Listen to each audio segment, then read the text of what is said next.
Kaya mula ngayon, yung mga taong yan na nagsabi sa inyo na may sakit ako, na baldado na ako, ha? Alam ninyo, puro sinungaling ng mga yan. Kaya't lahat ng sasabihin ng mga yan, kasinungalingan. Now you know who the liars are and who is telling the truth. And once again, I think it's very, very easy and very clear that I'm in very, very good health. I am carrying my statement for this afternoon, which is what I'm going to make. It is April 14. We're going to talk about the excise tax. So this has been done today.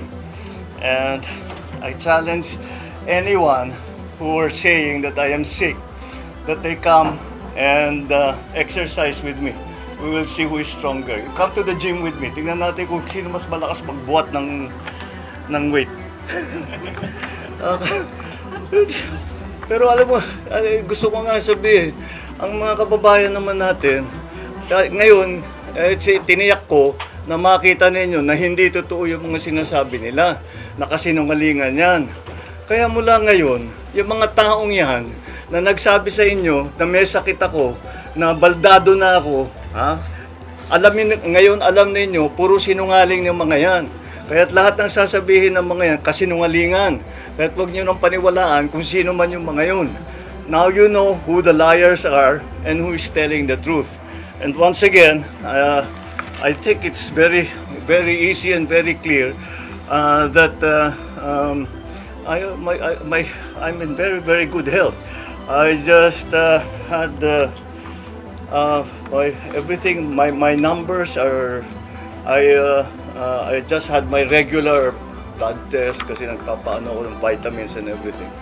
And I'm fine. I'm really quite fine. The last time that I went to the hospital was to have my CAT scan to show na yung diverticulitis ko gumaling na. So that was what? 2.5, 3 months ago. Mga ganun. So that's all these reports of me going to the hospital. I haven't been to the hospital for 3 months, and even then, it was just to have a CAT scan, because the CAT scan to tell my doctors if the diverticulitis has completely been fixed, and it was, and I'm done. My diet is back to normal. My exercise is back to normal.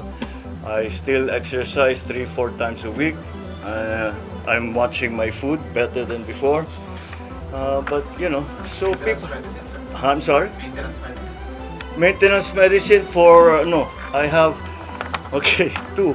One for gout, which is lopurinol. Mga nasa lahi namin mga Ilocano magka-gout eh. And the other is for high blood pressure, for hypertension. Those are the only two medicines that I take. The others that I take are nothing really. When I have allergies, I take an antihistamine. Pero wala naman ngayon. Aside from that, that's it. I'm not a great believer in supplements. If you eat well and you exercise regularly and you get regular sleep, yun lang medyo kulang ako yung tulog. But otherwise, everything is normal. And I'm happy to say that I'm healthy. You want me to do more jumping jack? Army dozen. I can do the army dozen. Nag-army dozen ako kuminsan. All right. Anyway, down to serious business. I'd like to cover some points that we have been discussing again together with the different agencies and including the Uplift committee. And we have some further announcements. Well, first of all, we are able to say that these are the steps that we have been taking so that we are trying to alleviate and try to mitigate the effects of the oil crisis. Umaasa sana kami na maganda na yung maging peace talks between the US and Iran. Ngunit mukhang hindi sila nakabuo ng deal. Kaya kailangan patuloy pa rin ang ating mga ginagawa para tulungan ng ating mga kababayan. Unang-una, nais kong nabanggitin na wag pong mag-alala ang ating mga kababayan dahil sapat naman ang supply natin sa mga pangunahing pagkain, mga bigas, mais, gulay, asukal, isda, karne, manok, itlog, at lahat ng ibang produktong pagkain. At nakikipag-ugnayan tayo sa industriya, patuloy din ang ating pakikipag-usap sa kanila. At hanggang sa katapusan ng Abril ay hindi magbabago ang presyo ng mga pangunahing bilihin. Kabilang na dyan, magsardinas, tinapay, instant noodles, bottled water, kape, gatas at delatang karne. Ikalawa, binawasan natin ang buwis sa produktong petrolyo na direktang ginagamit sa pang-araw-araw na buhay. Dahil April 14 na ngayon, April 14 tomorrow, where the authorization, the authority that we asked from Congress begins to apply. Binawasan na natin ang buwis sa produktong petrolyo na direktang ginagamit na pang-araw-araw sa pang-araw-araw na buhay ng ating mga kababayan. So sa ilalim ng kapangyarihan na binigay sa atin ng batas, tinanggal ko na ang excise tax sa LPG at sa kerosene. Ang katumbas nito ay 3 piso at 36, how much is this? 336, 3 pesos 36 ang bawas ng kada kilo ng LPG, halos 37 pesos sa isang tangke ang mababawasan ng presyo. At 565 pesos 60 centavos kada litro ng kerosene. Ibig sabihin, mas mababa ang gastos at sa pagluluto at sa araw-araw na pangangailangan ng bawat pamilya. Pangatlo, inaayos na natin ang sistema sa pagpasok ng pagkain sa bansa para mapababa ang presyo, mapabilis at sa ganung paraan mapababa ang presyo. Inutusan ko na ang Department of Agriculture at saka yung Tariff Commission pababain ang taripa sa mga inaangkat na pagkain upang makatulong sa pagbaba ng presyo para sa ating mga namimili. Pero malinaw ang directive na ito. Hindi ito pwedeng gawing basta-basta. Bawat hakbang, malinaw ang proteksyon sa ating lokal na produksyon. Poprotektahan natin ang mga consumer, ang mga magsasaka at ng industriya.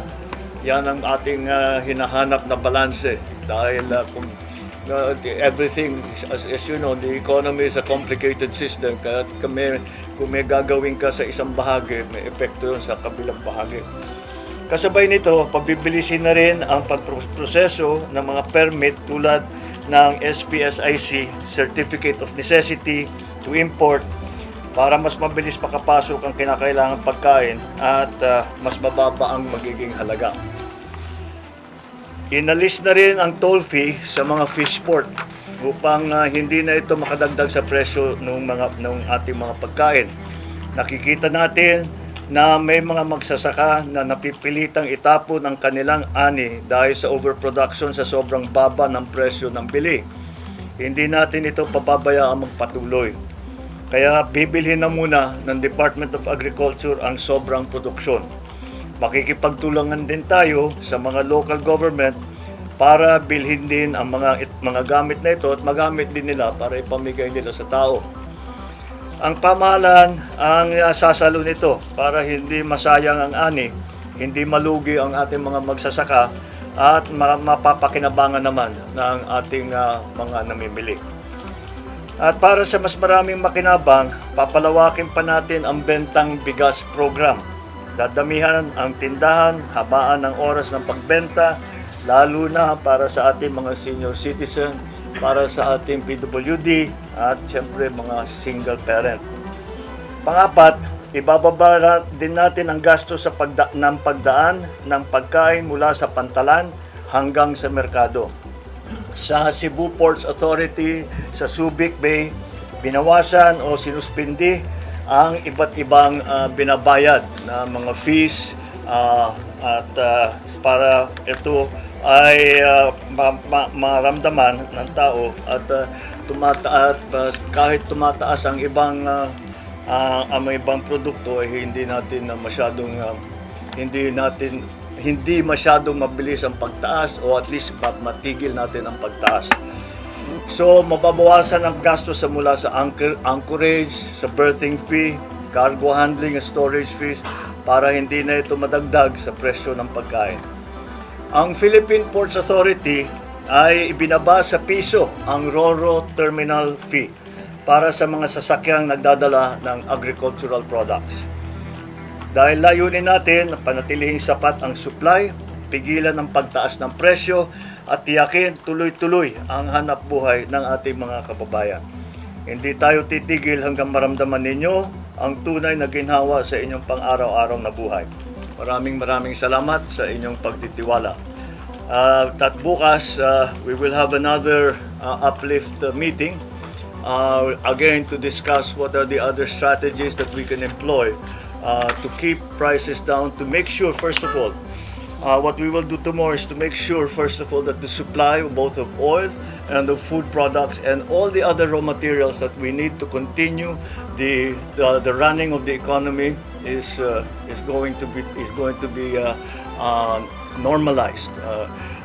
We, as I said, in one of the last press conferences I had, that it is very important that we watch the prices now. Oil we cannot do very much about, but we also have to we can make sure what we can look at and do that. That's why ito is centered dun sa presyo ng pagkain. All of these measures are mostly centered around the price of food, to keep the price of food down.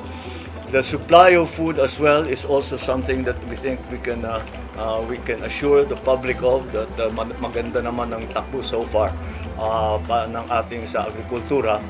Yun lang, yun na nga, yun ang mga nakita nating report na yung mga inani na produkto na hindi na basta iniiwang na lang masira dahil masyadong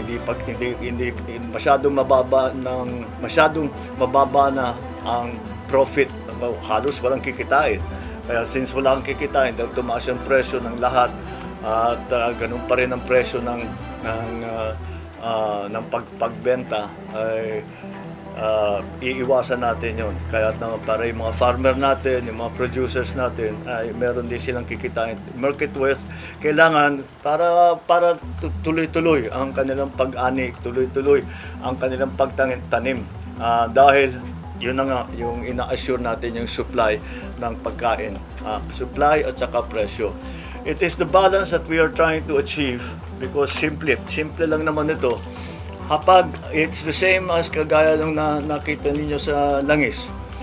Kung masyadong babain ang presyo ng langis, ay sasabihin ng mga importer, hindi na kami kikita, hindi na kami mag-i-import. Masisira naman yung supply natin.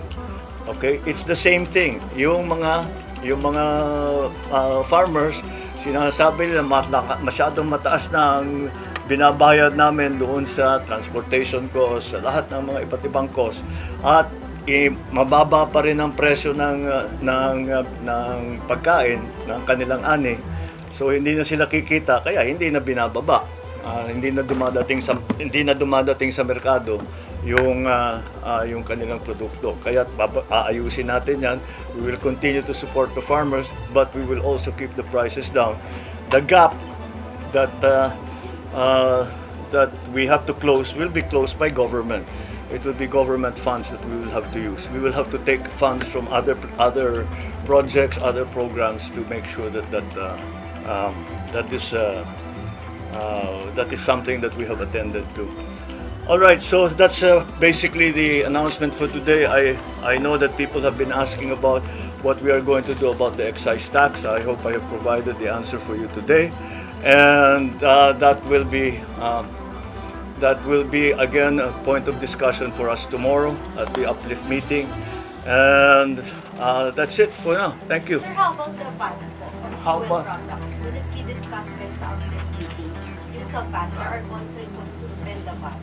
I think it's time to explain. You know, here's the thing with the VAT, especially the VAT on oil, on petroleum products. The VAT on petroleum products, we are going to get a windfall profit from that because tumaas yung presyo ng crudo. And because of that, all the importations will have will at the present VAT rate, we will get funds from extra funds from that. Those if we take away the VAT on petroleum products, it will only help the petroleum market.